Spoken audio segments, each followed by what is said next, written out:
तर नारळ हे उन्हाळ्यातील शरीराला थंडावा ठेवणारे एक आरोग्यदायी पेय आहे. तसेच नारळाच्या आतली जी मलई असते ती खूप पौष्टिक असते.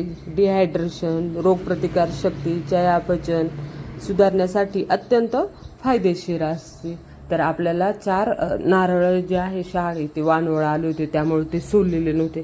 ते सोलायला ना भरपूर असे कष्ट आहेत, तरी देखील ते सोलले.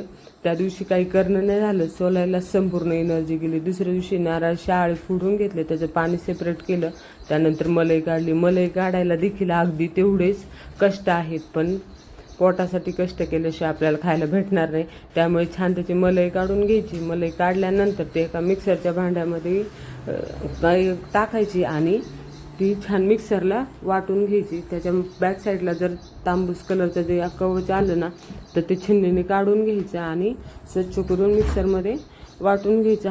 हगर वाटता नाही ह्याच्यात पाणी दूध असं काही नाही हे करायचं. नंतर 2 ग्लास घ्यायचे, त्यामध्ये आईस क्यूब टाकायचे, सब्जा टाकायचा आणि जो शहाळ्याचं पाणी होतं ना ते गाळून घ्यायचं मात्र, कारण की कण वगैरे नारळाचे त्याच्यात फोडताना पडू शकतात.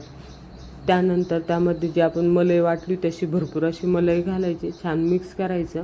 त्यानंतर त्यावरून तुम्हाला आवडत असेल तर तुळशीची पानं किंवा पुदिन्याची पानं जरी टाकली तरी खूप छान लागतं. हे असं पेय उन्हाळ्यातलं एक वेगळं पेय असून खूप सुंदर लागतं प्यायला.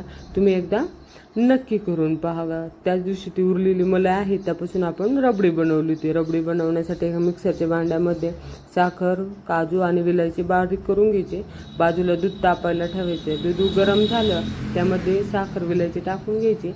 त्यासोबत जे मिक्सरला मलई उरली होती त्यात आपण दूध टाकून वाटलं होतं आणि ती पण त्यामध्ये ॲड करायची आणि अगदी 1 मिनिटाच्या आत गॅस बंद करून टाकायचे. ते लगेच घट्ट होऊन जातं. एका बाउलमध्ये काढून घ्यायची. त्यानंतर त्याच्याकडे आपल्याकडे जेवढे घरात ड्रायफ्रुट्स असतात ते छान गार्निशिंग करून घ्यायचं. खूप छान लागते खायला. थोडीशी थंड होऊन द्यायची. त्यानंतर त्याला अजून घट्टपणा येतो. अशी रबडी नाही, खूप छान लागते. म्हणजे आपण जे दुसरी रबडी बनवतो त्याला खूप वेळ पण लागतो आणि वेळ लागल्यामुळे थोडंसं कंटाळा येतो करायचा. आपण सारखी करू शकत नाही. ह्याला काही नाही, आपल्या घरात फक्त शहाळं आणि शहाळ्याला जर आतून मलई निघली ना, तुम्ही रेसिपी नक्की करून बघा. गोडातला एक पदार्थ म्हणजे ओल्या नारळाची जी मलई असते त्यापासून छान रबडी बनवलेली आहे.